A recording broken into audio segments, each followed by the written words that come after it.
Cecrops, Cecrops, was a mythical king of Athens who, according to Eusebius, reigned for 50 years. The name is not of Greek origin according to Strabo, or it might mean, face with a tail. It is said that, born from the earth itself, he had his top half shaped like a man and the bottom half in serpent or fish tail form. He was the founder and the first king of Athens itself, though preceded in the region by the earth-born king Actaeus of Attica. Cecrops was a culture hero, teaching the Athenians marriage, reading and writing, and ceremonial burial. Mythology. He is said to have been the first who deified Zeus, and ordained sacrifices to be offered to him as the supreme deity. He is likewise affirmed to have been the first who set up altars and statues of the gods, offered sacrifices, and instituted marriage among the Athenians, who, before his time, it seems, lived promiscuously. Pausanias tells us that he forbade the sacrificing of any living creatures to the gods, as well as any sort of other offering, only allowing cakes formed into the shape of an ox with horns, called by the Athenians Pelonis, which signifies an ox. He is likewise said to have taught his subjects the art of navigation, and, for the better administration of justice and intercourse among them, to have divided them into the 4 tribes called Scropus, Autochthon, Acti, and Paraliae.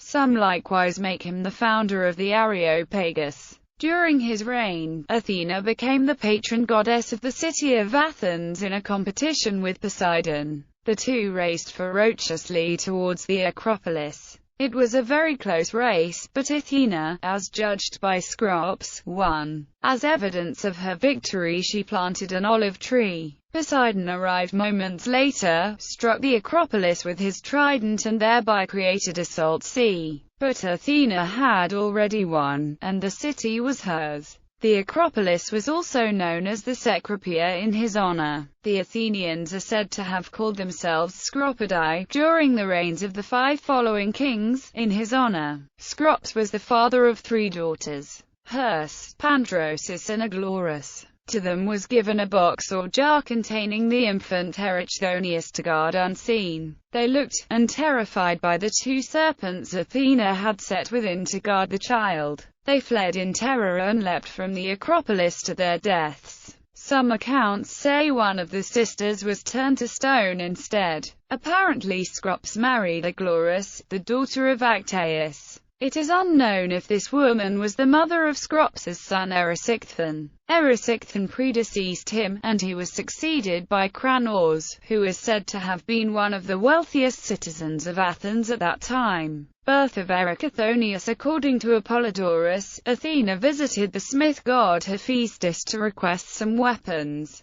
But Hephaestus was so overcome by desire that he tried to seduce her in his workshop. Determined to maintain her virginity, Athena fled, pursued by Hephaestus. Despite Hephaestus' lameness, he caught Athena and tried to rape her, but she fought him off. During the struggle, his semen fell on her thigh, and Athena, in disgust, wiped it away with a scrap of wool and flung it to the earth. As she fled, Erychthonius was born from the semen that fell to the earth. Athena, wishing to raise the child in secret, placed him in a small box. Athena gave the box to the 3 daughters of Cecrops, the king of Athens, and warned them never to open it. Overcome with curiosity, Aglaurus and Herse opened the box, which contained the infant and future king, Erychthonius. The sisters were terrified by what they saw in the box, either a snake coiled around an infant, or an infant that was half man and half serpent.